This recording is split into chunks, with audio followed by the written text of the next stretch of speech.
Hello everyone, welcome to Conversations with Favour, where we explore psychology, child development, neurodiversity, and human behavior, one conversation at a time. I'm Favour Obu and I'm so glad you're here. In our last episode, we talked about 5 common myths about autism. If you haven't seen the video, I encourage you to go and watch it after this video because it set the foundation for today's conversation. Today, we're going to be answering a very important question. What exactly is autism? Is it a disease? Is it something people outgrow? Or is it simply a different way the brain develops? Let's talk about it. What is autism? Autism, simply known as Autism Spectrum Disorder or ASD, is a neurodevelopmental condition. Now, I know that sounds like a big medical term, but let's simplify it.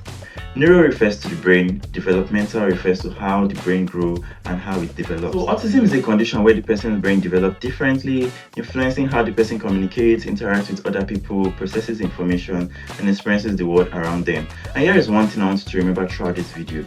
Different does not mean less. Different simply means different. Before we go any further, let's clear up a few misconceptions. What autism is not. Autism is not a disease, it is not contagious, autism is not something a person chooses. Autism is a part of a person. It isn't an illness that needs to be cured or caught. Instead of asking, how do we fix autistic people? We should ask ourselves, how do we better understand and support them? Now, why is it called a spectrum? When people hear the word spectrum, they often imagine a straight line, from mild on one end to severe on the other end. But autism doesn't work that way. Every autistic person has a unique combination of strengths, challenges, interests, and support need.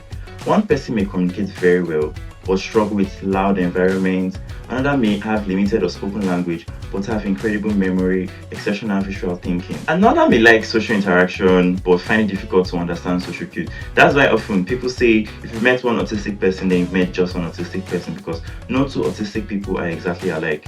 Although every autistic person is unique, they have their broad areas where autism commonly affects development. The first one is communication. Communication is more than just speaking. It includes understanding language, expressing thoughts, reading facial expression, interpreting body language, understanding tone of voices, and knowing how conversation flows naturally. Some autistic people speak fluently, others communicate using gestures, sign language, picture board, or AAC device. And here is something important to note. Not speaking does not mean not understanding. Everyone deserves the opportunity to communicate in a way that works best for them. The second area autism affects is social interaction. Autistic people may enjoy friendship and relationship just like everybody. However, they may find certain social expectations confusing. For example, understanding sarcasm, maintaining eye contact, maintaining small talks, or interpreting unwritten social rules can sometimes be challenging for them. That doesn't mean they don't care about people. It simply means they experience social interaction differently. The third aspect is behavior. But I will break it down. Restricted, repetitive behavior, and sensory processing differences. You may notice that an autistic child like flapping hands, rocking, spinning objects, repeating social words, or becoming deeply interested in a particular topic. Now, many autistic people also experience the world differently through their senses. Some may find a particular sound painfully loud, others may dislike a particular texture. Some seek movement, deep pressure, or specific sensory experiences because it helps them regulate their body. This behavior often have a purpose. They also help the person to feel calm, safe, or focused. Let's talk about something people hear but don't fully understand, which is the level of autism. Professionals generally describe autism using 3 support levels. The 3 support levels do not measure intelligence or determine a person's value. They simply describe how much support a person currently needs in his daily life. For level 1, requiring support. Individuals at level 1 are often independent in many areas but may need support with social communication, adapting to change, organization, or navigating everyday situations.